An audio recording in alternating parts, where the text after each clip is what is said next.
Good evening. I am Peggy Kvam, President of the League of Women Voters of Minnetonka, Eden Prairie, Hopkins, and your moderator for the Minnetonka School Board Candidate Forum. I would like to welcome all of you tonight on behalf of LWV Minnetonka, Eden Prairie, Hopkins. The League of Women Voters is a volunteer or nonpartisan political organization which encourages the informed and active participation of citizens in government, works to increase understanding of major public policy issues, and influences public policy through education and advocacy. Representatives for League of Women Voters will be available in the lobby after this forum to meet with the candidates and the audience. The League does not support or oppose any political party or candidate. The views expressed in this forum are those of the candidates, not those of the League of Women Voters. It is our purpose in sponsoring meetings such as this to provide you with the opportunity to hear candidates discuss issues that are important to you. There is never enough time to cover all of the issues in a limited time and setting such as this. If your questions were not addressed, feel free to contact the candidate directly. This event is now being broadcast live on community cable TV and will be rebroadcast repeatedly in its entirety. It will also be available by streaming video at the city website and www.lwvmeph.org. Individual recording and photography that does not disrupt this event is allowed. Tonight's questions have been submitted by our live audience and online. Questions that are unclear, hostile, or of a personal nature will not be used. Those that fall in the same general area may be consolidated. Cards become the property of LWV. If the answer was unclear to you, feel free to submit a follow-up question or to ask the candidate after the forum. I will now introduce the candidates for the Minnetonka School Board. On my left, Mark Ambrosen, Don Amorosi, Katie Becker, Sarah Clymer, Catherine Gimsey, Julie Light, Christine Ritchie, Megan Sellinger, Trevor Thurling, Lisa Wagner, and Josh Wilcox. Thank you to all the candidates and the audience for coming tonight. The Minnetonka School Board election will fill 4 seats. We will begin with 2-minute opening statements. Following that, the candidates will have 1 minute to respond to questions submitted by the audience. Response order will be rotated. Our candidate forum will wrap up with 1-minute closing statements from each candidate. So we'll start with Mark Ambrosen for his 2-minute opening statement. 1 minute. Good evening. My name is Mark Ambrosen, and I would like to thank the League of Women Voters for hosting this candidate forum and to thank Minnetonka voters for coming out tonight, watching at home online, and following along. I'd also like to thank my wife, Ann, and my kids, Delaney and Zachary, for supporting me in this campaign election. After I graduated from Winona State University with a bachelor's degree in political science, I was able to have my dream career as an air traffic controller, retiring after 25 years to spend time at home where I could devote my time to my family while my wife continued her career as a global partner for Deloitte Consulting. We've lived in the Minnetonka School District for 26 years.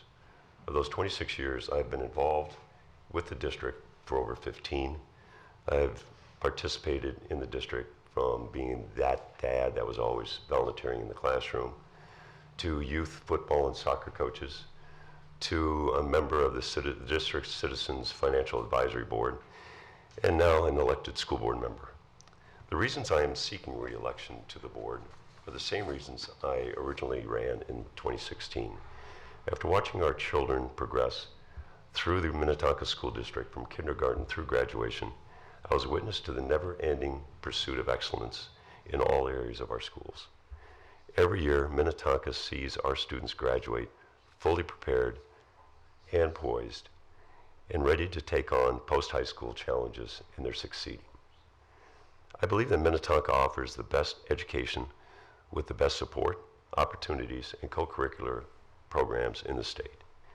We must continue to focus on our students' success and well-being from kindergarten to graduation and beyond. I love the Minnetonka School District, schools, teachers, and students, and I want to continue to help lead the way. Thank you. Next, Don Amorosi. Good evening, my name is Don Amorosi. I too would like to thank the League and the City of Minnetonka and for all of you for being here. Also like to thank the 3 incumbent board members that are with us tonight. I've come to know the job to be a difficult one, a significant time commitment, and I think I've often heard it referred to as a grind. So this fall I'm running for Minnetonka School Board with hopes to change the discussion about our kids' education. Win or lose, this is the important part of it to me, is the message. What I mean by this is that there are more kids, there's more to our kids than $12,000 per pupil, or a 27.7 average GPA, or a 99% graduation rate. However you know me, you do not know me as politically motivated or even a public servant, and certainly not a scholar or a thought leader in academia. So let me tell you why I'm running. After tragedy struck my family and a good part of this community in July of 2018, I went on a search to figure out what happened and what I could do in the ecosystem in which my son lived to make things better. I've been pretty well traveled. I've been to the Capitol. I've been before the Department of Health, Human Services, you name it. And to my surprise, I landed at the Minnetonka School District as a place to find hope and to find change. And what I found was that the Minnetonka School District has an awful long ways to go. I think that the school district is a fantastic one, but when I arrived at it with my issues, I was met with not a lot of help. And for that reason, I want to do more for the school district. I want to do more for the school district as it pertains to children's mental health, and I want to make it a happy place and a happy environment for everyone that attends the school. Thank you. Thank you. Next, Katie Becker. Hi, thank you to the League of Women Voters for hosting this event this evening. My name is Katie Becker, and I've been a part of the Minnetonka School District since moving here in 2009. I'm currently the Vice Chair of the Minnetonka School Board, and I'm honored to have been serving our students, parents, staff, and community stakeholders the last 4 years. I'm married to Pat, and together we have 3 children, a 9th grader, a 7th grader at Minnetonka Middle School East, and a 2nd grader at Scenic Heights Elementary. I'm running for re-election for the school board because I'm dedicated to the Minnetonka Public Schools and to our community. I want to continue to provide an outstanding education that inspires children to reach their highest level of academic and personal achievement while keeping our district fiscally responsible. As an active parent volunteer in our schools and a candidate with children in the elementary, middle, and high school level, I'll continue to bring the pulse of our schools to the board table. As your board member the past 4 years, I'm proud of the work that we've done for our student well-being and the addition of innovative programs like Minnetonka Research and the additional curricular support like the Wilson Reading Program. We've also done some impressive improvements to our buildings without adding additional debt to our taxpayers. I believe my experiences these last 10 years, working in our schools, collaborating with parents, different school organizations, staff, and my work as a school board member the last 4 years make me a qualified candidate. We have an exceptional school district that offers personalized learning environment with the innovative programs and taught by our highest quality staff. This is an exceptional, phenomenal value to our community. I want to continue the excellence and do my part to ensure success in our schools now and into the future. I ask for your support and your vote. Election day is November 5th. Thank you. Next, Sarah Clymer. Hi everyone, thank you for being here tonight. My name is Sarah Clymer. My husband Ben and I have been residents of Excelsior for the past 10 years, and we have 4 children, 3 of whom attend Minnetonka Elementary School. Our youngest attends Excelsior Covenant Preschool. A few years ago, when our son was diagnosed with a developmental delay, we felt fortunate to be at Minnetonka Preschool in a school district with special education resources. I have a master's degree in counseling psychology from the University of St. Thomas and an undergraduate degree in child psychology from the University of Minnesota. 5 years ago, I completed my practicum in counseling psychology at the First Street Center Mental Health Services in Carver County. It's at this facility I worked primarily with high school students at Waconia's Alternative Learning Center and at a day treatment center in Jordan, Minnesota. During my tenure there, I engaged with administrators, educators, and counselors to determine what instructional strategies and therapies would provide the most comprehensive and effective services for individual students. I recognize Minnetonka's stellar academic reputation. However, our district enrollment practices have overcrowded our schools. There needs to be a thorough examination and redirection of the district's ongoing motivation to reach maximum student capacity in classrooms and school buildings. Furthermore, parents want answers on how maximum student capacity is being determined, not just how, but by whom. In addition to focusing on a sustainable enrollment plan, we want to make sure that our public school is reflecting and responding to the concerns of parents and residents alike. I would welcome open communication on all topics between the board and the community. I want to hear from you. This would include a meeting with parents with the goal of producing a new annual parent survey that contains questions pertinent to their concerns with objectively quantifiable results so we can readily see what topics and issues the parents believe to be most important and efficiently and effectively act on them. Furthermore, in order to have an open, interactive, and substantial conversation in partnership with our community, every taxpayer and parent needs to have access to the budget numbers and related financial disclosures. Thank you. Next, Catherine Gimsey. Thank you. It's okay. Good evening. My name is Catherine Gimsey, and I'm excited to be here tonight. Thank you for coming. My husband Chris and I have 3 daughters, and our family has been fortunate to experience all levels of Minnetonka education. Our daughters have benefited from an incredible variety of academic, recreational, and community resources and opportunities.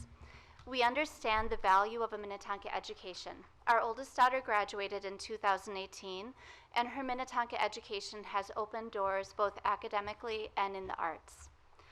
I chose to run for school board out of gratitude and out of a sincere desire to build on the great tradition of excellence and innovation in Minnetonka. I'm extremely grateful to the teachers, administrators, and community leaders in Minnetonka for providing world-class opportunities for our students here. I would be honored to serve as a school board member. I'm a public school educator with over 18 years teaching English to multilingual learners, and I've taught in both urban and suburban districts. In my job, I advocate for students and programs daily. As a school board member, I'll bring my passion for public education, and I will advocate for students in the district using data and research to guide decisions that affect students' mental health, overall well-being, and academic opportunities. I believe Minnetonka Public Schools can be a leader in both academics and in supporting student mental health. As your school board member, I would actively promote and support student mental health and well-being at all grade levels. I would work closely at each school to ensure that student numbers, classroom sizes, and open enrollment policies would support students' overall well-being and their academic achievement. Thank you. Thank you. Next, we'll hear from Julie Light. Hi, I have lived in this district for 49 years and deeply love our community and its families. My husband, Bill Light, and I raised our daughters here. I taught in the district for 10 years. I am a champion for the families, the stellar staff, and our school's outstanding programs. However, in the past few years, I have listened to countless concerns from residents regarding our district's open enrollment practices. When managed well, state-required open enrollment provides important school choice for families. However, now, over a third of our students live outside our district, and our schools are very overly crowded. Overcrowding that was brought on by leadership decisions, not by population changes. Overcrowding that compromises the academic, social-emotional well-being of our students, resident and non-resident students alike. With over 11,000 students in our district, thousands beyond which is needed in all of our schools and programs to be kept open and running, I commit to reducing our enrollment numbers beginning with next year's kindergartners without laying off any teachers or closing programs or cutting programs. Our district communication does not fully align with what residents are looking for from leadership. District data is often not shared with completeness nor clarity. I have over 21 years of experience as a teacher leader, 19 of which were in 3 major area public school districts. I have a master's degree in education, a certificate in gifted education, and a doctorate in educational leadership. I have a passion for having a culture of trusting relationships between all stakeholders and district leadership, not a culture of patronizing intimidation and dismissiveness. Along with Clymer, Thurling, and Wilcox, we are for Tonka. This is the time for me to represent you. Thank you. Christine Ritchie. Hi, everybody. Thanks to the League of Women Voters and everybody for being here tonight. My husband, Duke, of 17 years, and I have 3 kids. We have a 7th grader at East and a 5th grader and 2nd grader at Scenic Heights. We moved here 6 years ago from Hong Kong. We're not native Minnesotans, but we moved here intentionally for the schools. These schools are just as good as the schools our kids attended in Hong Kong, and those were really well-known, international, expensive private schools. We've had opportunities to leave, but we've chosen to stay here. We want to see our kids through school here. I know many other families have made the same choices. My background's perfect for the board. I have a master's in accounting, and I've spent my career as a financial risk manager. 20 of those were on Wall Street, where I learned to ask questions, push for answers. I'm not afraid to stand up for what I believe in, and I can manage stress, except when it comes to public speaking. By managing people, I learned that people just really want to be heard, and they want to get information so that they can feel included and in control.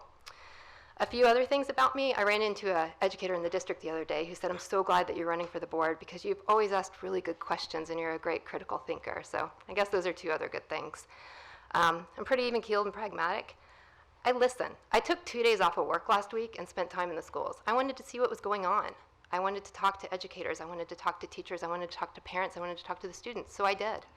I'll explain why I make decisions. And we've been in the district for 7 years already. We have 11 more to go, so I'm not going anywhere.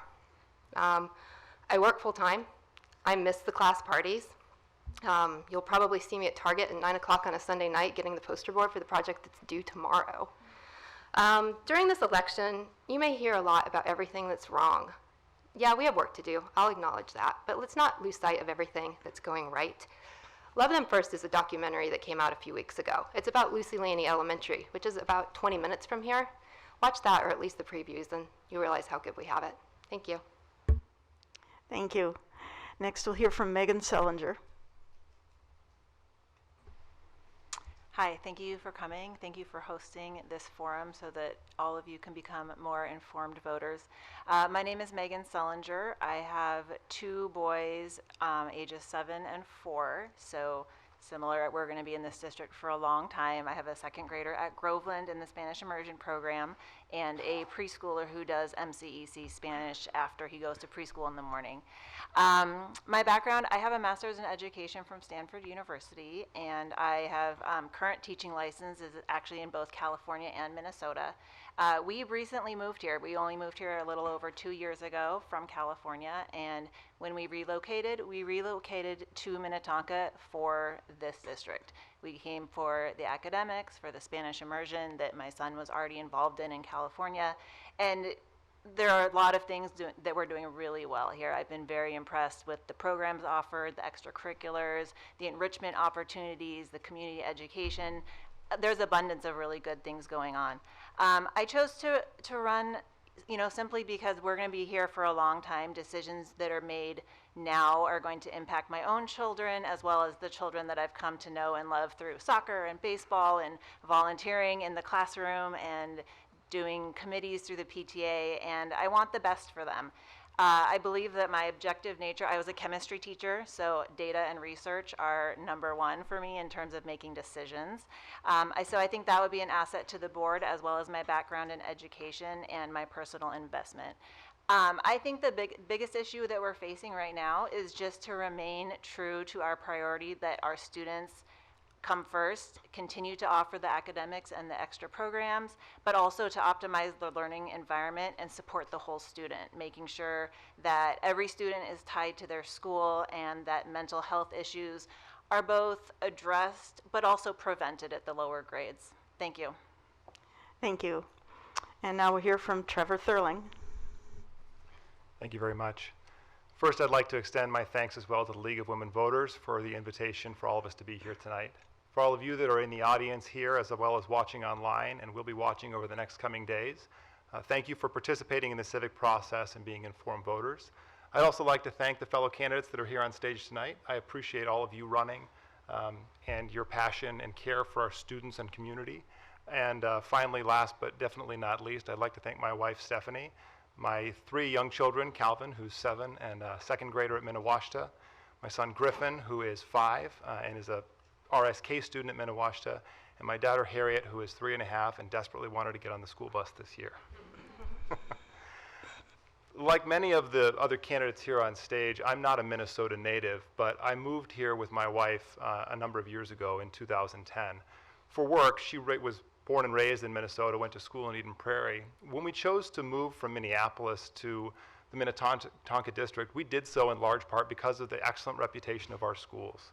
I'm proud to say that our 2 children that are in the schools so far have received an excellent education. They're thriving in the schools and they love it. My background, I majored in German from Pepperdine University with a minor in economics, and I hold my MBA from Carlson School of Management at the University of Minnesota. I'm passionate about human connection, and what that means is listening to everybody so that we can make informed decisions about the strength of our schools and how to move people forward in a positive way. As much as I love the district, I've heard so many comments from parents, students, and teachers over the years that all seem to have the same theme. There are concerns on a couple of fronts. Number 1 is the overcrowding that a number of candidates have commented here on stage tonight. Number 2 is a lack of perceived transparency between district administrators and families. Families feel as if they're not being informed and important decisions are being made for their children. And last, but definitely not least, is a sense that Minnetonka's focus on the upper echelon of students leaves many behind. Thank you. Thank you. And Lisa Wagner is next. Good evening. I'm Lisa Wagner. I appreciate this opportunity to share a little bit about myself and my candidacy for re-election to the Minnetonka School Board. I've been a district resident for over 26 years and married to my husband Todd for 28. We raised 2 girls in this community who started in early childhood family education and graduated from Minnetonka High School. Nina in 2016 with an IB diploma and Lexi in 2019 with a bilingual IB diploma. I'm a graduate of Stanford University and have a bachelor's degree in international relations. I'm currently the controller at Burl Oaks Golf Club and the business manager at Microgigantic. I also have 15 years of experience in human resources. I'm honored to have been an integral part of the team that has implemented Minnetonka's formula for success over the past 18 years. I've served on the Minnetonka School Board for 12 years, including roles as clerk, vice chair, and current chair. Board members are responsible for finances, curriculum adoptions, data-driven policy decisions, and strategic direction. I have already been enthusiastically involved in all of these. I also have established relationships within the district and at the Minnesota legislature. As a board member, I have demonstrated an understanding of the role of governance, the importance of a vision for the future, and a passion for this district and public education. I'm committed to personalized learning and student well-being. During my board service, I've been an active volunteer at all levels of the district, from ECFE to Minnetonka High School. I'm in the schools and in the community, active in Habitat for Humanity and other organizations. I'm engaged in our schools and have extensive knowledge of what it takes for our students to be successful. I have a pragmatic and inclusive approach to board service and am committed to continue to ensure world-class child-centered excellence for all children at all stages of all abilities and all levels. Our community and our children deserve nothing less. I look forward to the conversation tonight and thank the League of Women Voters for sponsoring this. My website is electlisawagner.com, and I ask for your vote on November 5th. Thank you. Thank you. And last but not least, we have Josh Wilcox. Thank you. Hi, my name is Josh Wilcox. I live in Deep Haven with my wife and 3 kids. Our oldest is at Deep Haven Elementary in the Spanish immersion program. Our middle child is a first grader at Deep Haven Elementary in the English program. And our youngest is a preschooler at the Minnetonka ECFE building. I want to start by thanking the teachers for the great work that they do to educate our children. It's true that our district provides a great education to many kids and should be commended for that work. I decided to run based on feedback from the community and teachers. That feedback and my priorities if elected will be translated into 3 main themes. 1, I think more can be done to ensure appropriate classroom sizes and sustainable open enrollment policies. I'm not against open enrollment, but it seems to have grown rampantly without clear, transparent financial analysis or assessment of the impact to students and teachers. The district tells a story about the Minnetonka that would have been if we hadn't adopted open enrollment, but that relies on data from over 10 years ago and makes an assumption about resident student enrollment dropping significantly, which we know has not happened. Further, the district has a $24.6 million surplus this year, which has grown from $2.8 million in 2000, coinciding with the open enrollment growth strategies. Statements about dire financial straits seem to be overblown. Secondly, the well-being of all students can be supported and monitored in a broader and more formal way. The OECD and PISA both have proven templates that can be utilized to track this in a more meaningful way. As we continue to see in the disciplinary incident reporting system from the Minnesota Department of Education, Minnetonka incidents of suspension and disciplinary events have continued to go up over the last 5 years. By way of reference, Wayzata has gone down during that time. 3, we can improve the transparency in all district matters and proactively encourage better feedback, more unbiased, transparent feedback loop with the community. One example of an area for improvement is the use of niche.com for school rankings, which the school board consistently touts. This is a for-profit site on which Minnetonka spends advertising dollars. If you look at U.S. News & World Report, Minnetonka is currently 11th in the state, behind Orono, Wayzata, Mounds View, Eagan, Matamida, and Edina, along with 4 private schools. All of that said, I want to reiterate that the district does a lot of things really well and should be proud of it. But we need to address those things if we're going to continue the great service for our students. Thank you. Thank you. Now we'll jump right into the questions from our audience, and you will have 1 minute to respond. We're going to continue rotating, but we'll always move down to the next candidate. So we start with somebody new each time. So we'll be starting with Don Amorosi with this first question. And the question is, if the district has to cut spending due to lack of funding, what programs would you consider scaling back? You have 1 minute.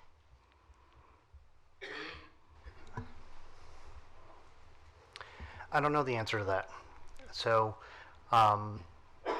my view is that as a school board member, your role is to guide and ask for smart responses from the administration and the people that work in the district. I don't think that we have a lot of room to cut spending. I think that that the choice to me would be instead to raise taxes, and that seemed to be problematic. I know that we spend less on our students than many of the other districts already, and I think it's something that our administration takes great pride in. It's not something that I particularly take great pride in because it tells me that we're underutilizing the resources of this fantastic community. And I'll leave it at that. Thank you. Next, Katie Becker. Well, cutting programs is nothing that is in my plan, and what I would like to reiterate is that with cutting our enrollment, which would drive that budget cut, 100 students is $1 million. And with that, you would most likely start with cutting staff. 88% of our budget is based on staff and salaries. So the first thing you're going to see when you cut enrollment, and we need to do budget cuts, is you're going to see a cut in our staff before you see a cut in programs, which then drives your class size numbers to be increased. So I wouldn't be in favor of cutting any programs or staff at that level because it's not my plan to be cutting any budget at this time. Thank you. Next, Sarah Clymer. I guess my response would be if we currently have an unallocated fund or a rainy day fund, a surplus of $24.8 million, we're not looking at cutting any programs. And this year, my understanding is our budget is going to have a surplus of $3 million. So I guess I don't believe that's going to be happening anytime soon. Thank you. Catherine Gimsey. Okay. Minnetonka is known for the choice and opportunities that it gives to our students and our families. I sincerely believe that if there were some kind of a budget need, that we would look at the budget creatively. We would figure out a way to fund the programs that our families have come to know and love and depend upon, and our students are thriving in. So I would do everything in my power to look creatively at that budget, figure out what fund we could use to allocate to fully support all of our programs, because I fully believe in every single option that's out there for our kids, and I strongly support our teachers, and I can't foresee cutting anything. Thank you. Julie Light. Thank you. Reducing enrollment to a more sustainable level would not in any way require laying off any teachers. Teachers leave the district through natural attrition. Licensure for kindergarten teachers is not limited to a kindergarten endorsement or licensure only. Staff might have to be moved around, but teachers would not be laid off. Further, when enrollment dips, programs do not need to be cut. Orono has thriving programs and has fewer number of students than we have open enrolled students alone. I believe instead in an inviting, trusting, and thorough communication style from the district leadership to parents, residents, and all stakeholders. We were told in 2015 that our school's capacity was 10,550. But that was not adhered to, and our enrollment is now 11,085. It is valid and fair and reasonable for us to question if we are told that cutting enrollment would reduce and eliminate programs. Thank you. Just to keep everybody fresh on what the question is, since there's a lot of people, I'll just repeat it. If the district has to cut spending due to lack of funding, what programs would you consider scaling back? So next we'll hear from Christine Ritchie. Thanks for repeating the question. That's actually a great question. We might have a surplus now, but it's not going to stay that way forever. Expenses are rising at a rate that's much greater than our funding, so we could be looking at that reality soon, even if we keep our enrollment as it is. We can't raise taxes. We've hit our property tax levy, although we actually have less students per pupil than our neighboring districts. My first priority as a board member is make sure that doesn't happen. But if it does, I first would look at ways to refinance the debt. We have a AAA rating. We're one of few districts that does. Let's take advantage of that. Paul is a creative financial wizard. Like I said, I've worked on Wall Street for a long time, and he amazes me whenever I talk to him. Another thing that, if it really comes to it, if I had to cut, absolutely had to cut, I would look at participation and cost of the different programs that we have. But what we have to understand is that what makes our district so great. So I would actually want community involvement on that decision too. Thank you. Thank you. Next, Megan Sellinger. That's a good question. I think there is an assumption that the lack of funding is being tied to enrollment. I think in reality, there's a lot of different reasons that funding can decrease to school districts. And so if it came down to it, I'm a numbers girl, so I would want to look at the number of students impacted, the cost of the programs, are there redundancies or overlaps in programs where we maybe don't need to offer two that are very similar, are there programs that are currently underutilized? So I would want to see all those different facts and figures. I would want to hear from the community and honestly from the teachers and the staff at the schools about what they feel is the most valuable for our students before making a decision. Thank you. Trevor Thurling. So first, let me agree with two women directly to my right on this conversation. Christine Ritchie stated that one of the options that would be in front of us should the unfortunate event and very unlikely event, given our current budget prediction position, happened that we had to cut spending. We are in a very strong position relative to our bond rating and should be able to refinance our debt creatively. I think that there is not an assumption that programs would have to be cut in a budget constraint. We should also, as Megan Sellinger just walked through, have a conversation with the community and actually listen to what our community members are requiring and needing of these programs. We should have a conversation about overlap, as she stated. And we should also make sure that we're not spending an excess amount of money on programs that are underutilized and don't benefit enough students. It's important that we recognize that fiscal management is an important characteristic of a school board member. And to assume that we have to cut programs just because we face budget difficulty is unrealistic and frankly irresponsible. Thank you.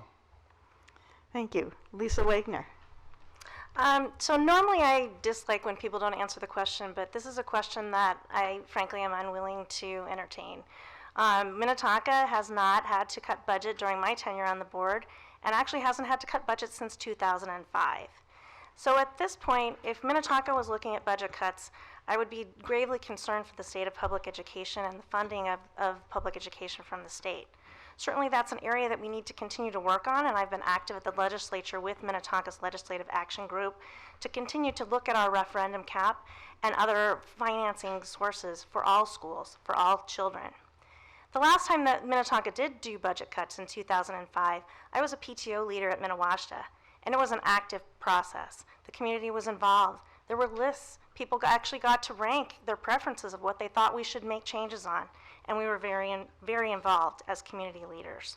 I would look to that kind of process again, but I don't see us getting there. We've utilized many things to mitigate costs, self-insurance, other post-employment trust for our benefits, as well as transportation contract effectiveness. Thank you. Thank you. Next, Josh Wilcox. These are all great responses, and I think we can say we're comfortable with the future, the financial stability of the district, which is wonderful. I agree with a lot of what was said. Just one other additional point to make is that the levy projected for 2020 is expected to bring in $9 million due to open enrolled students. And so what that tells me is that there's a lot of additional flexibility, and when you look at the income from the levy and what the residents are willing to pay to support the school district. So as you think about moving dollars around and where the money comes in from, there's certainly flexibility on how we can fund the schools to the extent there was any sort of difficulty. The other point that I would make is that the school district now has $130 million roughly of an annual budget, but currently there's no tracking to say how much does each individual program cost, which students use it, is it used effectively or efficiently, how are we funding it, does it make sense to continue to do that? So these are all good ideas, but as I understand it, currently it'd be really difficult to even say where are we spending most of our $130 million outside of teacher salaries to make a really educated decision on what to do with that. Thank you. Thank you. And our last candidate to answer this question is Mark Ambrosen. I should be really smart by this time. That's also a question that I don't want to answer because I've been involved with the board and I see how the district has really wisely managed the finances to put us in the position we're in today. With that, with flattening enrollment, state-imposed caps on levies, we're looking at a deficit budget in the near future, and that's why we have the extra resources we have in our budget. We are constantly, Paul Bourgeois is constantly refinancing our debt to get the lowest available rates. That is non-stop. To cut any programs, I don't know, because that's why one of the reasons why our district is so popular, and that's why people want to come here. So I really don't know what I would cut. Thank you. Next, we're going to have a lightning round question. So in just a few words, name the greatest strength and the most concerning weakness at Minnetonka schools. And we'll start with Katie Becker. Our greatest strength is our variety of programs, and what was the other one? The most concerning weakness is securing our financial success with the flattening enrollment and the state-imposed levy cap. Thanks. Sarah Clymer? I think our greatest strength is our teachers. We have amazing teachers. And I think our greatest weakness right now is the lack of transparency and the community feel between parents and the board. Thank you. Catherine Gimsey? Greatest strength, absolutely. Our teachers, amazing. Can't say enough about them at all levels, elementary, middle school, high school. And I believe that our greatest weakness is just how can we continue to fund these amazing programs that we have. So I feel like that's kind of our weakness right now. Next, Julie Light. I would agree that our greatest strength are teachers and our support staff. We have outstanding, exceptionally well-trained teachers, and what a thing to celebrate in our school district. I believe our largest concern is the culture of communication between the district leadership and the families in our schools and our residents. It is not a culture that is transparent, that is civil, that is respectful of questions Any parent who has questions needs to be heard with complete transparent respect and an affirming attitude of great concern for what their concerns are. Thank you. Remember, this is lightning round, so be brief. Christine Ritchie. I'll be really brief. I would love to say teachers, but that's already been taken, so I'm going to go with the student choice. Our kids have so many choices here and can choose their own pathway. Our greatest weakness, those same kids feel a lot of pressure. Next, Megan Sullinger. I would say that our greatest strength is, again, the academics, the teachers, the staff, the administration, and the huge menu of offerings that are available to our students, extracurricular and support. I think that the most concerning weakness that I have felt palpably is that there seems to be a level of distrust between the district administration and board and community, and I think that building that trust is really important. Thank you. Trevor Thurling. Our district's greatest strength is our students who rise to every single challenge that we present them with and take advantage of the varied opportunities that they have in front of them. Our greatest weakness is that only a few of those students are routinely celebrated. Every one of our students deserves to be celebrated regardless of their ability level, regardless of what programs they participate in, and should be proud of what they are able to accomplish in our district. Every one of them deserves recognition and a voice. Thank you. Lisa Wagner. Our greatest strength is our innovation. Minnetonka is able to bring personalized pathways and all kinds of outstanding programs to students at all abilities, all levels, to solve problems with things like Wilson reading and to focus on student well-being with our well-being guide. And our greatest weakness is really the stable education funding, both from the state and the fact that we are locally flattening in enrollment and at our referendum levy cap. Thank you. Josh Wilcox. Our greatest strength is our teachers, and the greatest weakness is ensuring that all students have the same ability to access education regardless of their natural abilities. Thank you. Mark Ambrosen. Our strengths are our culture of top to bottom in the district are seeking for excellence and improvement. There's no standing pat. Everybody is looking to improve. And our greatest weakness or challenge is our financial restraints that we're looking at in the very near future, which will have the effect on programs, support, and the things we're so proud of. Thank you. Finally, Don Amorosi. Okay, well, I wish I could just answer it the same way Trevor did, but I can't. So I'll say it this way. Our greatest strength is our kids. They're the ones doing all this stuff, not us. They're the ones making all this happen and making all these things that we're so very proud of. I think our greatest weakness is the culture and inability to be vulnerable and transparent about the things that we're not very good at. Thanks. Now we're going back to 1 minute answers.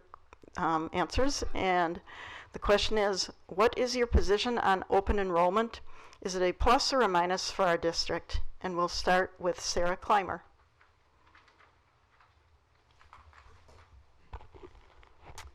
I think that open enrollment is a plus, but I think that we need to remember that, and I know this has already been talked about, but in 2015, the district told us that we had reached full capacity and by 2017 with 10,550 students. And we are 535 students over that. So while I am for open enrollment, I am for a cap on open enrollment. And again, we need to know how that's being determined. And I think that's an answer a question parents want the answer to. Thank you. Next, Catherine Gimsey. Open enrollment is a plus for our district. My family began as an open enrollment family, and I'm really grateful that we had the opportunity to give our kids the education that we wanted for them. And when we were able, we moved into the district, renovated a home, and are extremely proud to live here in our district.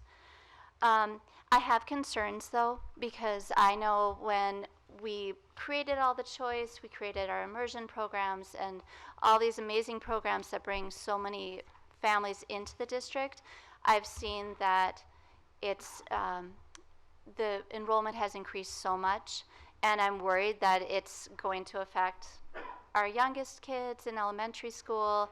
And so as a board member, I would definitely want to look into it more closely and make sure that everything that we're doing is supporting students' well-being and that we haven't gone too far. Thank you. Julie Light? Open enrollment is a plus. The amount of students we are open enrolling, however, is a great concern. We hear from the district that large problems would have occurred without open enrollment practices. It is actually much more the opposite. As our number of resident students has continued to be quite consistent, our district has increased open enrolled students from 439 in 2007 to 3,746 this fall. We now have problems because of open enrollment. The current total enrollment of 11,084, over 1/3 of them living outside the district, has now brought us overcrowded schools, classrooms, non-instructional spaces, important spaces in our school that are being repurposed to respond to this overcrowding. Our infrastructure cannot support what the district leadership has done with the enrollment in the past 10 years, and our resources are overstretched.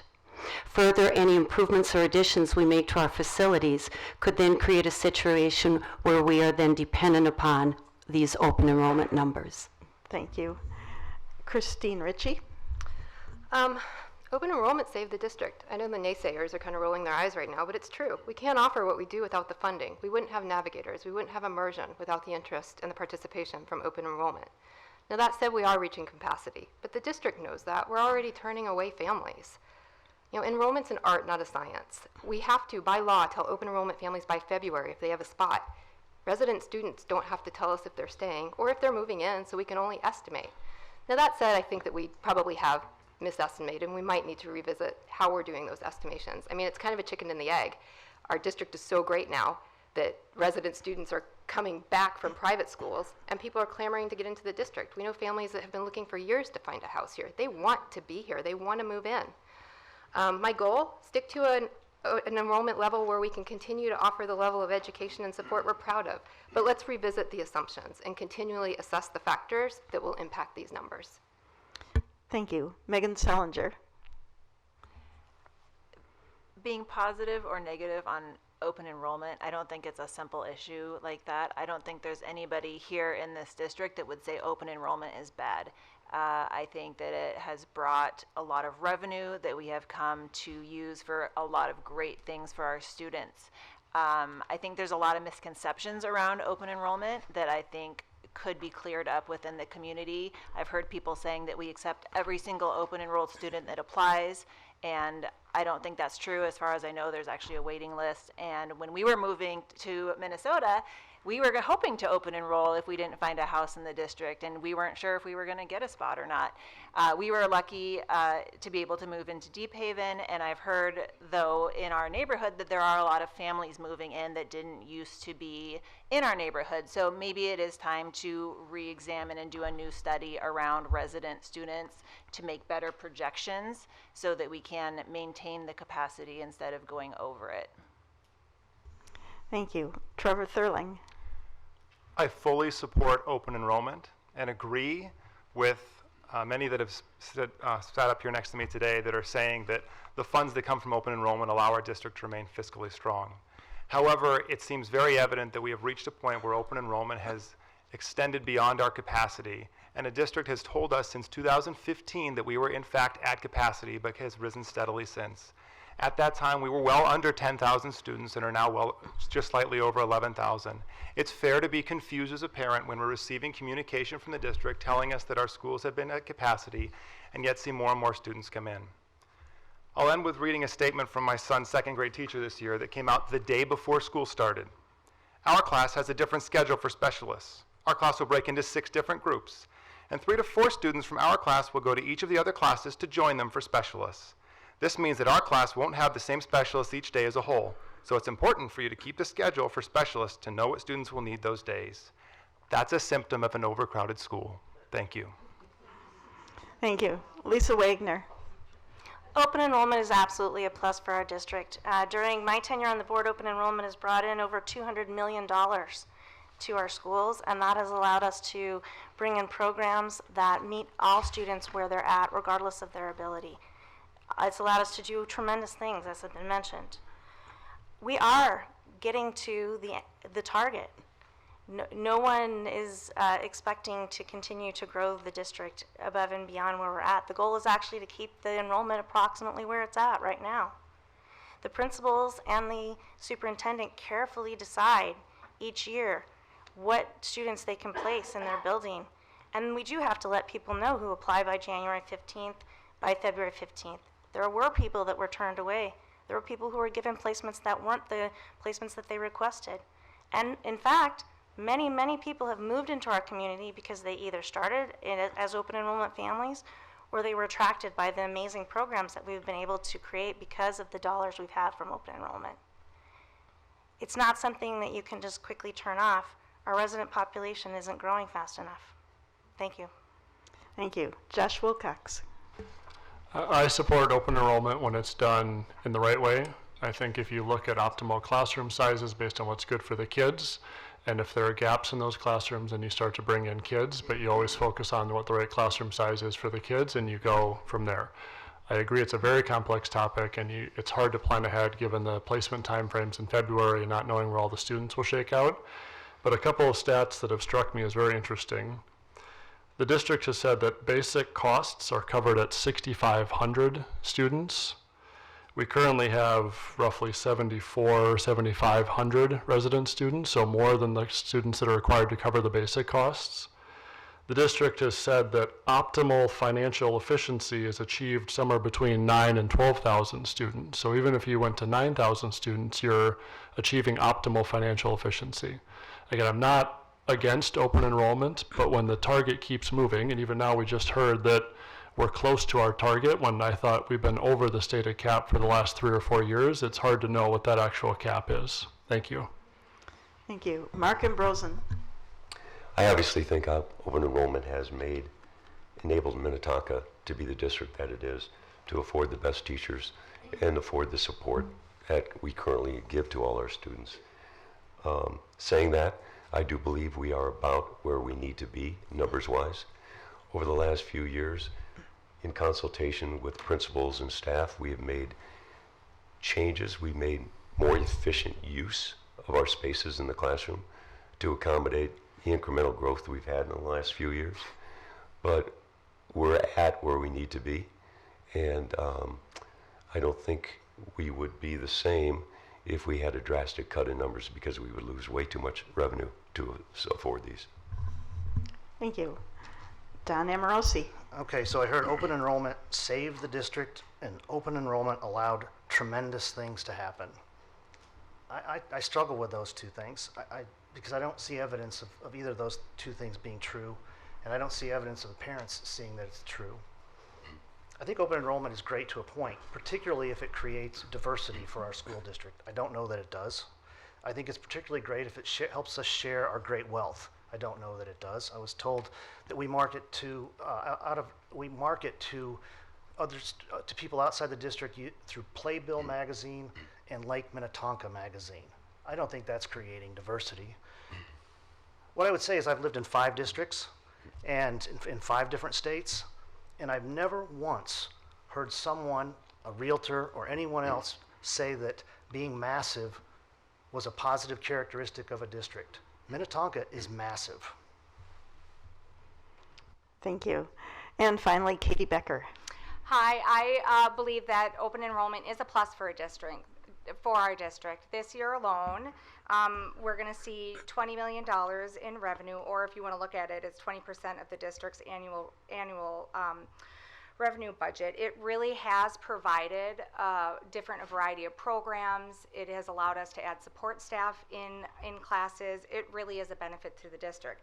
A couple of things that I want to touch on is, since we had that referendum in 2015, we have redone space at the high school that has allowed for capacity. We've bought an additional building along Highway 7 that we've been able to use for the Vantage Strand.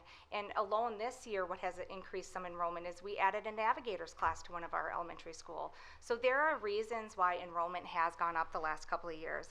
What I would not do is improve a budget that does not allow for a enrollment plan in an increase that we could not support. Thank you. Now we have another 1-minute response question. The emotional health of students is a big issue in our state and country. What roles should the school district, parents, and community play in addressing this issue? And we'll start with Catherine Gimsey. It's absolutely a major concern. I work currently in a middle school, and I know that our teachers and our administrators, we're all on the front line. We spend a lot of time with our children in schools, and mental health and wellness is something that is at the forefront of all of our minds every single day. Every interaction with a child.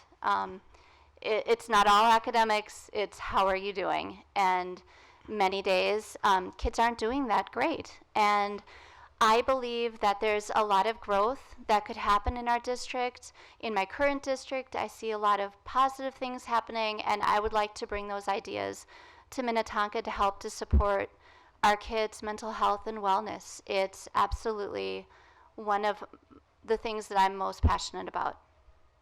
Thank you. Julie Light.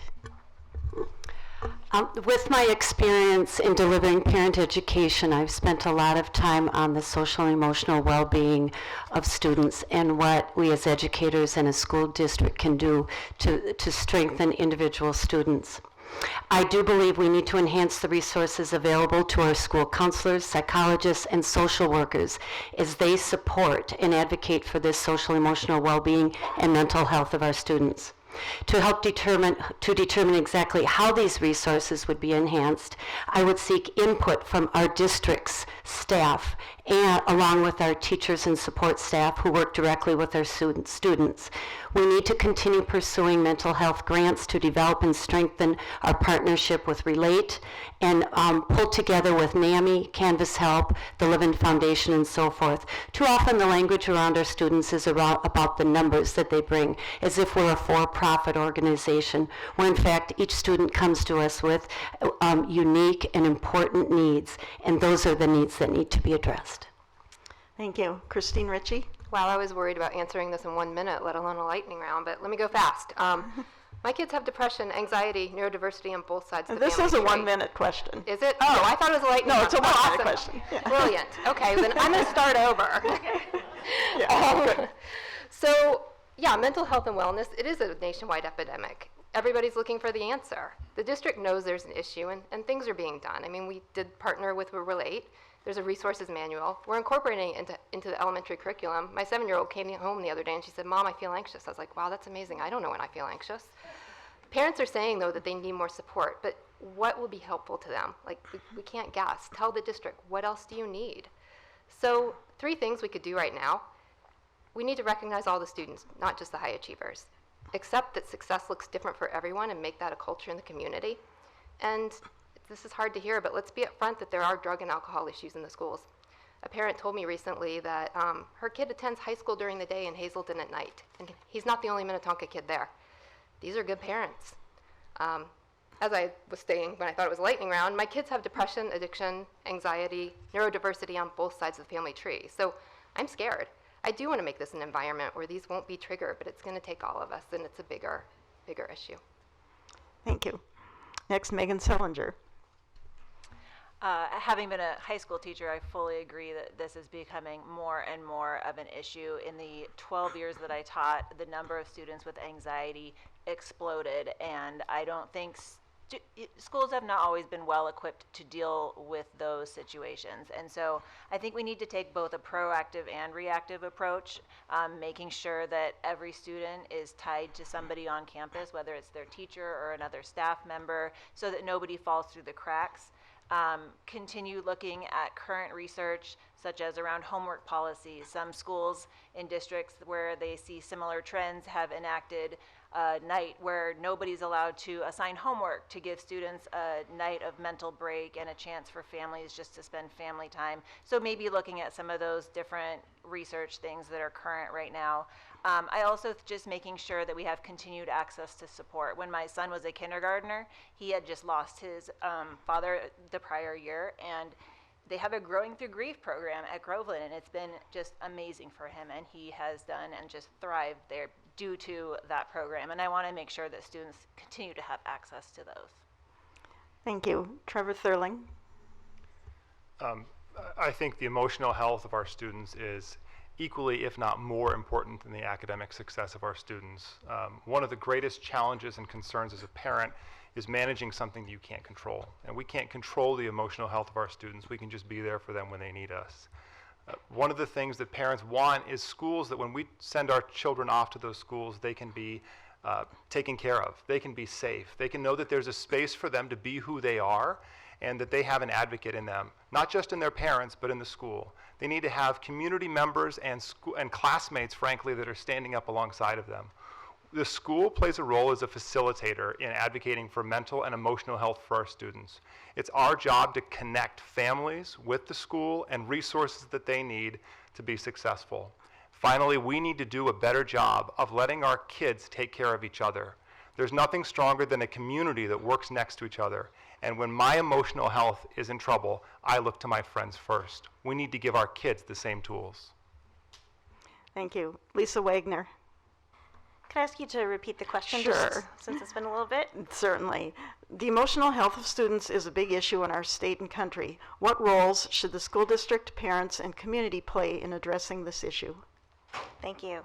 I agree that this is a very critical issue, and that's why it's actually been on our board goals as our #1 goal for the past several years. Having said that, there's always more work that needs to be done in this area, and it's ongoing.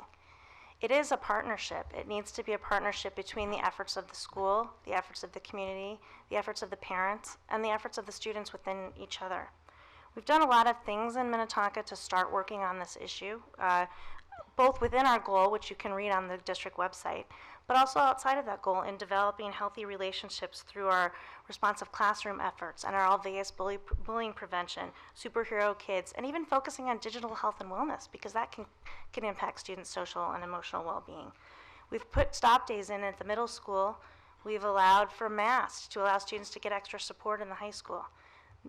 Student well-being doesn't have to come in a package necessarily in one place. More counselors, more social workers at all levels have also been implemented. But it has to be a partnership. We need to provide the resources for parents to know where to go, information for them, and we need to have the community as a partner as well. Thank you. Josh Wilcox. It is a very important issue. I commend the district for having this as a goal for the last 3 years. I think that's great and shows that they're paying attention to it. I think more needs to be done with more rigorous and proactive monitoring and measuring of this and seeing what can be done to help our students more proactively. I do think that looking at technology and how it's become so ingrained in even our kindergarten classrooms with media carts that get rolled around and iPads put in front of kindergartners should be looked at more closely to understand how much screen time each kid is having throughout their public education. Classroom and school sizes have a direct impact on this. There have been many academic studies that show the connectedness of students is significantly hurt by large schools and large classroom sizes, and so we need to think about how that plays into the mental health of students. And I think the constant barrage of how great our kids are, look at all the academics, and talking about how we'd be number 3 in the world if we were a country looking at academic success, is sort of nice, but for every kid that gets a B or gets a 20 on his ACT, he's probably thinking, well, what does that mean for me, and where would I be in the world? So I think having a better, well-rounded measurement of students and their well-being is important. Thank you. Back around to the front, Mark Ambrosen. We are in an emotional health crisis, and it's an epidemic nationally. And the first thing we have to do is be open about it and admit it, which we have. As Lisa referred to, it's been our #1 board goal for the last 3 years. And we are trying to increase our counseling training, our support staff, making sure every student has an adult that they can use as a touchstone in a safe place in the school, to increase our culture in the school so that everybody looks out for everybody else, from kindergarten all the way through the high school. And we have to partner with parents so that they don't feel alone, that they don't feel like they're on an island and don't know what to do when their children come home with anxiety issues. So it's a partnership. We're working on it very strongly, and this is going to be going on for years because it's not something to ignore or stop. Thank you. Don Amorosi. This is the whole reason I'm here. I won't go into specifics, but, well, yeah, I will. We haven't admitted anything in Minnetonka. I can tell you we have buried in the bottom of our website a statistic that says 23.4% of Minnetonka seniors had contemplated suicide at one time or another. In the same graph, it says that 20 or 30% of students who surveyed said they felt hopeless in the 2 weeks prior to taking the student survey. We have disciplinary measures that are 4 times the rate of the rest of the state when it comes to substance abuse. We had to have Care 11 come in and tell us on television that we had one of the very worst student counselor ratios in the state, and far worse than the national average.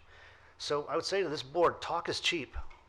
This is your #1 goal, and what have you done? I had Dr. Peterson tell me that the parents did not want to hear this kind of information, and he chose not to talk about students in this way. I took it to the board and got crickets. That letter's on my website. Look up Amorosi. It's probably the only website with Amorosi. I'm out of time. I'll take anybody else's time if they want to give it. Thank you. And last, we'll hear from, not last, Katie Becker is next. Hi, student mental health issues, as mentioned, it's a growing trend, and this really has been a goal of the board the last 3 years. What roles do the key players make? It's the school's job to be a support for students and to provide resources to staff. It's the community's job to also support students and staff, but also to be that treatment facility for people who are in need. And then finally, the parents, they're the key players in this, and they're the ones that drive everything that is needed for a student's mental health well-being. So what we can do as a school, and what I've done as a parent in the district, has been a key direct influence with bringing speakers into the district with Parenting and Purpose to help to provide more education for for parents to help in this field. It really is something that we can do more work, and we've done a great job these last few years getting this started. Thank you. And finally, last, Sarah Clymer. To piggyback on some research numbers that Don was talking about, scientific studies have shown that the largest increase in mental health crisis is only prevalent in the iGen population, and that encompasses all K through 12 students. It is absolutely imperative that we have mental health resources readily available and accessible to our students. The survey on drug use and health administered by the U.S. Department of Health and Human Services surveyed 600 students in 2017, and 1 out of 5 girls ages 12 to 17 reported feeling depressed, and the suicide rates among boys ages 18 and 19 has spiked 56% since 2008.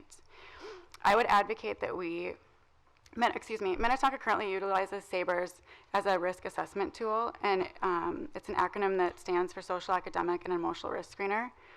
I believe that the district is planning to use it for all students, and this is a positive response to parents' concerns. I would also advocate that we should put more resources in place that will support the many mental health professionals who directly counsel our students in school on a day-to-day capacity. In addition to our partnership with Relate Counseling, I would also advocate for the application of future grants to continue to support and strengthen our resources for our students and community. All right, this is our last question already. What should the district do to address racial equity? And we will start with Julie Light. This is a 1-minute question.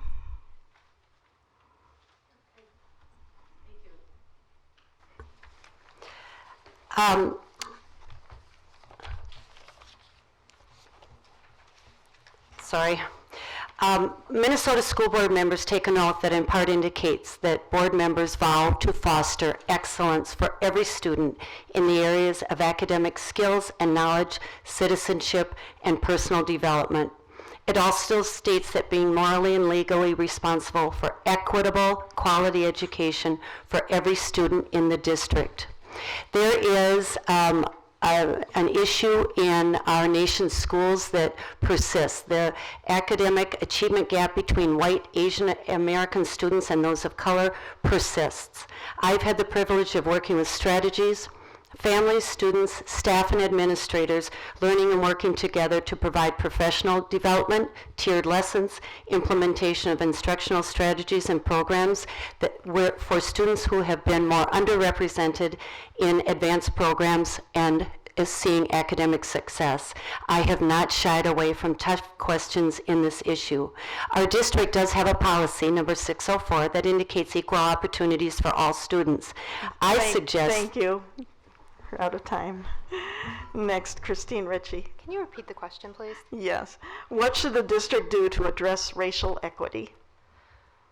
So I'm assuming this is in regards to the achievement gap that many people have been discussing lately. If it is, then Minnetonka has a very low achievement gap, and non-white students in Minnetonka outperform Minnesota and nationwide results for all students, comparatively, all white and non-white students. I think the district should continue doing what we're doing. Our teachers and curriculum are working. Somebody had asked earlier, they weren't sure if open enrollment has contributed to racial diversity in our district. It has. I looked up the numbers. Without it, we would be 8%. We're currently 18%, which is actually more diverse than Minnesota is in general. I think, there's other things that go into it. There's racial equity, but then if you also want to talk about the achievement gap, there's other things such as a socioeconomic gap, which we're also starting to address. One of the things that we can do is, I know that Shakopee is having issues in Carver County with I guess, just racial awareness, so we can be a more inclusive district, work with that under the mental health and wellness. Thank you. Next, Megan Sellinger. I would agree with some of what has already been said. I think that our students of color are generally performing pretty well when compared to their counterparts in other districts, but I do think there is still a disparity that exists within our district. I think, some things that could be done are to look at our curriculum and make sure that we're on track with a culturally relevant pedagogy, and that our teachers and staff have been trained to make sure that all students are tied to the community and are not feeling that they are oppressed by the curriculum or by certain programs or teachings within the district. The numbers do say that our students are performing well. I do wish we could address the socioeconomic piece of it a little bit more, but that data is really hard to obtain because of confidentiality. So it's a little bit harder. I think that they are tied together, and the more we can address it and see that gap close, the better. Thank you. Trevor Thurling? When it comes to the achievement gap, I think that the district needs to be honest with ourselves and compare our students of color to white students in Minnetonka, not to Minnesota or the national average, and acknowledge that there is still a very real achievement gap at Minnetonka schools. We have to acknowledge the deficiencies and put a plan in place to take care of them. As it relates to equity, I assume that this question actually comes from the recent controversy in eastern Carver County relative to racial differences in the schools and some bullying that took place, where the school district acted and brought in outside advisors and implemented a plan of equity without community involvement, without input from teachers, and that has received significant backlash in the press of late.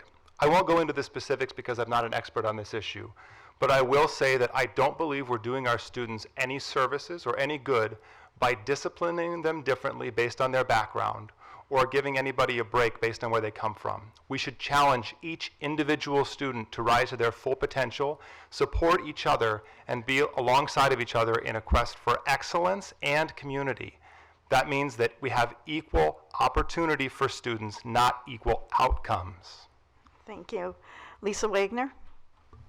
So this question is actually full of a lot of terms that are really difficult. As has been mentioned, this could be an achievement gap question. It could be an equality question. It could be an equity question. I don't think equality and equity are necessarily the same thing.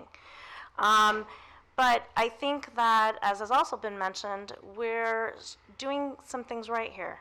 We're doing a good job with our students of color. They are performing above national norms. That doesn't mean we're done with it, though. We need to continue all of the programs that we have in place that allow all of our students to thrive. That includes things like focusing on personal pathways so we meet our students where they're at, giving them programs for all levels and all abilities, looking at our barriers to success programs that we have implemented that have made a difference for students, looking at our response to intervention, our work in Reimagine Minnesota, and most importantly, our school readiness and early childhood family education issues, because that's really where you can begin to address these issues. And many, many studies have shown that the earlier that you can attack them, the sooner you can make a difference. Thanks. I'll repeat the question again for everybody. What should the district do to address racial equity? And we have Josh Wilcox next. This is a complex question that could go a lot of ways, as was referenced. To start, Trevor is right that we should use the correct measurement on how we measure our students and not look at them compared to national averages, but rather in district averages, so it's more of an apples-to-apples measurement. A couple of specific ideas that seem to have worked elsewhere is ensuring that there's a heavy focus on math and science in the grades 1 to 3. That's shown to have real positive results later on in education. Ensuring that there's very active parent involvement, so encouraging the teachers to push even beyond what they normally would to ensure that parents get involved in all topics. Some districts are doing a cultural consciousness training for teachers to help them think about the right way to educate and the right way to interact with students so that they're all being taught to in the right way. And then finally, expanding well-being measurements. You can include a variety of topics that could help to contribute to closing that achievement gap. Thank you. Next, Mark Ambrosen. I'll address the academic achievement gap that seems to be first and foremost. Minnetonka has a internal achievement gap which doesn't compare with the state of Minnesota or nationally. Saying that, we don't accept any gap between any of our groups of students, so we work very hard at bringing everybody up to their optimum level. We do this through personalized learning. We treat every student individually, see where they can improve, and push them that way. I've spoken with educators of color in St. Paul, and they echo that their students thrive when they're challenged. If we challenge our students, they step up. As far as the racial diversity training, we do have diversity panels that we present to our students, namely through the Vantage program, and they talk to students, and we're trying to increase that dialogue. Thank you. Don Amorosi. Well, so as board members or board candidates, we got this packet from the school, and in it there's 6 pages of rankings, 18 pages of double-sided academic measures, 5 pages of financial information. Here's the student well-being section for goal number 1. It's one-sided. It's one piece of paper. There's nothing in this document, so I have a hard time understanding where the gaps are. There's nothing that compares class sizes. There's nothing that talks about the developmentally disabled. There's nothing about demographics. There is a section that Trevor mentioned that compares Minnetonka students to the nation. When I asked Dr. Peterson, he said, yes, there is a gap, as Mark alluded to, and it's significant. I think the secret is that the district needs to be transparent. None of this information is public. One of the great strengths, I said we had kids, nobody said us. We as parents, we live here for a reason. And if we were more transparent about the information, and again, the places where we're not strong, I'm certain the community would rise to the occasion and fix it. Thank you. Katie Becker? Can you repeat the question? Sure. What should the district do to address racial equity? So I think in order to answer this question, we need to define what equity is. And for me, to define what equity is, it's providing what is needed for each student. And what I think the district does really well is our personalized pathways. We do a great job teaching to every child's needs, whether it is a high flyer that you've heard about today, or if it's somebody who is in need of additional support, and we do teach to that average student. We also talked about Wilson Reading Program that we have brought in to the district, which also has certainly helped with bringing a personalized approach to help kids build that confidence and gain better reading. Sorry, I lost my thought there. The other thing that we do really well is barriers to success, and that is when we do not look at any racial or socioeconomic. We look at every child independently and find out what it is their personal barrier is to help educate them. Thank you. Sarah Clymer. So if we're going to do the definition of equity, that means that a student's identity, race, gender, sexual orientation, religion, or disability does not predict their success. But if we're going to talk about the achievement gap, it is a quantifiable gap that is complex in origin, and the solution is proven to be elusive. Regardless, we want all learners to achieve their personal best, and this is different than the district's personal best, which is important to delineate. All students need to be provided the tools and support services to succeed. The district is responsible for meeting the needs of each one of these students. Behavior and academic success are intertwined and need to be intelligently addressed together. School success is predicated not just upon academic achievement, but also successes within social and emotional domains. Communication with the parents of these students is important if we establish trust and work with the family to form a comprehensive plan for their child. Compensatory state aid is received by the district each year for these children. The reporting on how these dollars are being spent should be detailed and readily available to parents. With access to full transparent reporting, we would have a better understanding of what programs are benefiting students and adjust accordingly. Opportunities need to be provided for students to be involved and connected to their student community. Finally, Catherine Gimsey. So racial equity means that every child needs to have full and complete access to the curriculum, and that they have their full potential realized, regardless of their skin color, regardless of their orientation. Every single child needs full access. And how do we get to that? We need to utilize the experts in our buildings. We need to make sure that there is no academic language gap for children, and that we take care of every child and give them what they need. Also important is that we have culturally and linguistic responsive teaching strategies available to teachers so that every student can see themselves reflected in the curriculum, see themselves reflected in what is taught, and feel honored and a part of the community. All right, now we're going to have our 1-minute closing statements, and we will run over time, so I hope the cameras keep rolling. So we'll start with Christine Ritchie.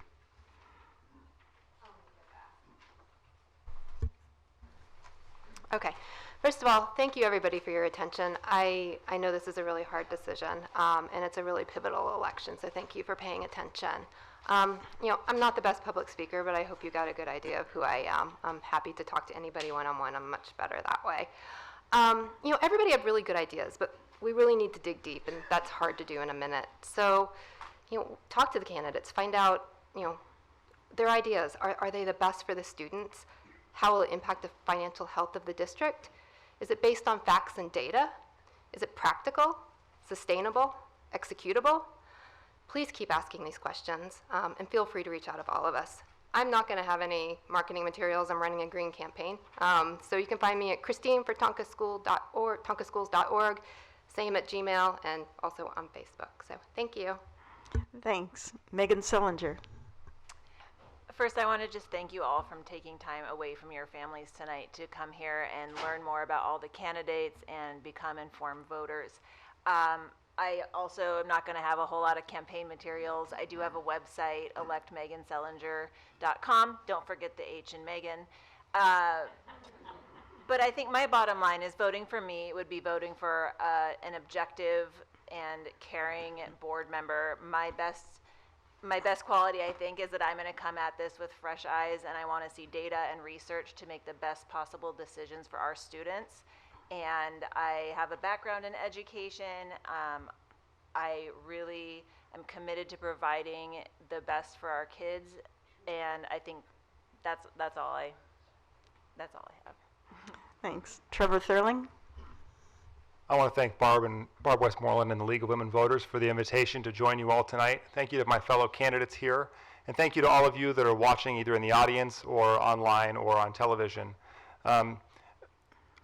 I agree that the best thing to do is learn more about the candidates. You can learn more about me at fortonka.org, and I can commit to you that if elected, that I will give my full energy and passion to this responsibility. I will change the status quo and make sure that our schools can remain fantastic places for academic excellence and become fantastic places for the entire student development. If you feel as if one of your students or you yourself is being lost in the shuffle, I promise you I am the candidate for you. I will give you a voice. Thank you. Thanks. Lisa Wagner? Thank you to all of you for coming, and thanks to the League of Women Voters. I'm honored to have served as a leader in the Minnetonka School Board, and I hope you will support me by re-electing me to one of the 4 available seats. Through my extensive years of district involvement and 12 years on the school board, I've achieved proven results. Our district is nationally recognized for student achievement, has outstanding parent satisfaction, and a AAA bond rating. I've moved the district forward as a board leader, and I'm committed to the future. Continuity of effective leadership is critical in today's rapidly changing world, and I bring that. I have the ability to foster dialogue and build consensus and leverage my relationships at the Minnesota legislature. I work hard, listen carefully, analyze all options, and most importantly, do what's best for all children. I will leverage my past experience to plan for the district's future. I welcome your thoughts on my website, electlisawagner.com. I look forward to continuing my collaboration with our constituents, and most importantly, to ensuring that our district provides all of our children with the tools they need to be successful. I thank you again and ask for your vote on November 5th. Again, electlisawagner.com, and I do have some literature out in the hallway. Thank you. Josh Wilcox? Thank you all for your time tonight, and thank you to the League of Women Voters for hosting this. What I think is clear to me is that there's a lot of people that are very passionate about the district and our kids, and I think that speaks volumes about the district and our community as a whole. So I'm very happy about that in the future of the district. This has been a good forum. I think it clearly shows that there are some differences in how we approach what great education means and how we measure that and how we look for the right outcomes for all students. I think it comes down to, if you believe in looking for smaller classroom sizes, more focus on well-being and more transparency and a broader feedback loop between the community and the board. And if you wanted to go that direction, you might vote that way. But look at fortonka.org for more information, and I'm happy to answer any questions after tonight's event. Thank you. Thank you. Mark Ambrosen? Thank you all for coming. Thank you for watching online. You have heard some of our positions on some questions. Please reach out to all of us, dig deeper, find out the answers that weren't answered here. And I believe that Minnetonka has a great district. We've done wonderful things. Our children are prospering. I have seen it work through elementary school, through middle school, through high school, and I've seen how our schools and programs have prepared our kids for the challenges that they encounter outside. I've been part of that growth. I've been part of it for over 15 years, and I've been part of the leadership for the last 4 years. Are we a perfect district? No one is. No district is. But we are improving, and we are constantly looking to how we can do a better job with what we have. Thank you. Thank you. Don Amorosi? Okay, so thank you. I have to say that quickly because I only have a minute. I do have campaign materials. I think they're cool and they're fun, so I bought some. They're out there if you want them. There's some buttons and things like that. Look, to me, I think it's time for some change. I think you think so too. That's why there's so many people up here and so many people out there. I think talk is cheap. If board goal number 1 is well-being, I'd hate to be goal number 3. But we can always improve.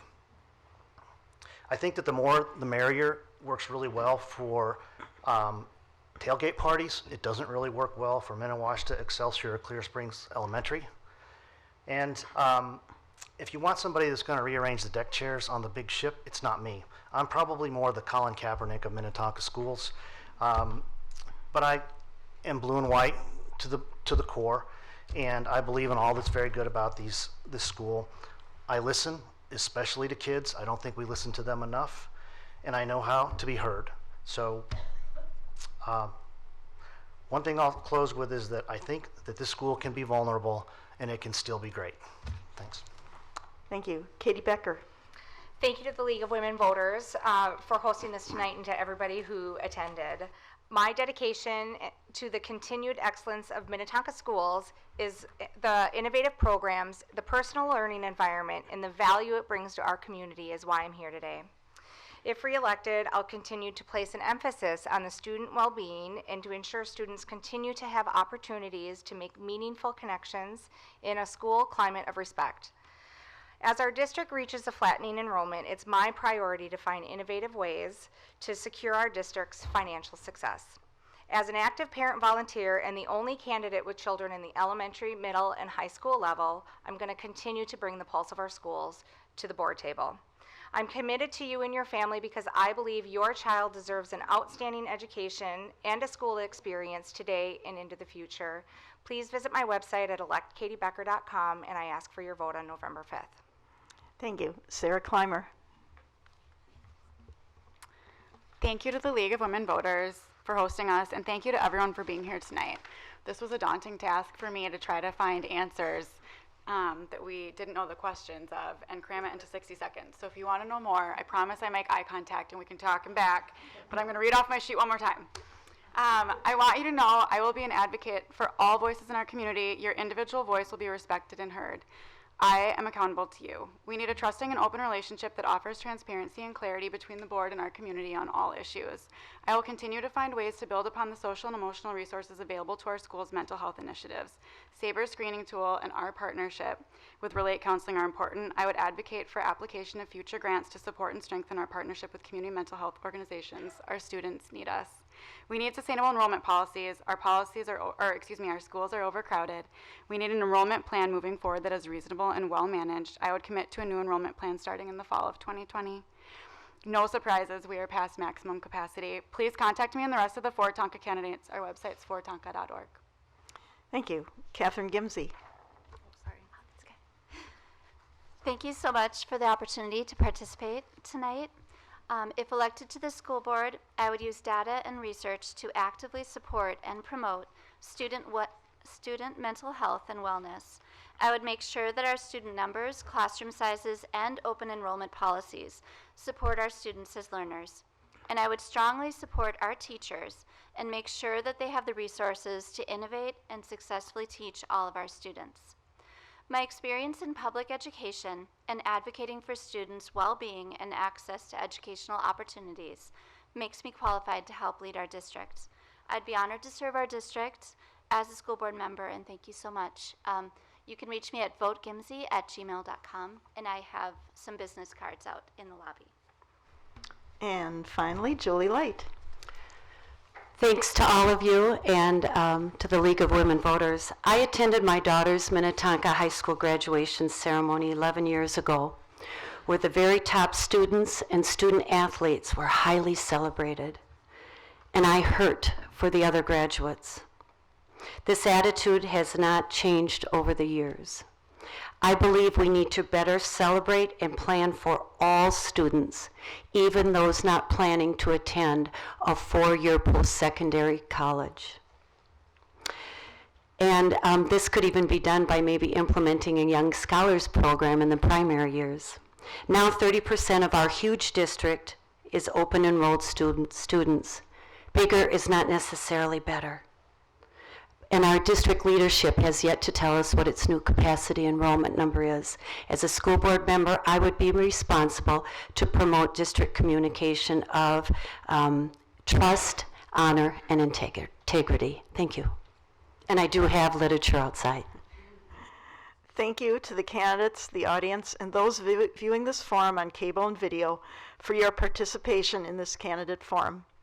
This forum has been broadcast live on community cable TV and will be rebroadcast until the election on November 5th. You can also see www.lwvmeph.org for a link to the streaming video. We now conclude our formal event. You are welcome to meet with the candidates informally in the lobby outside the double doors. This room will be closed at 8:30 p.m., which has already passed. Thank you.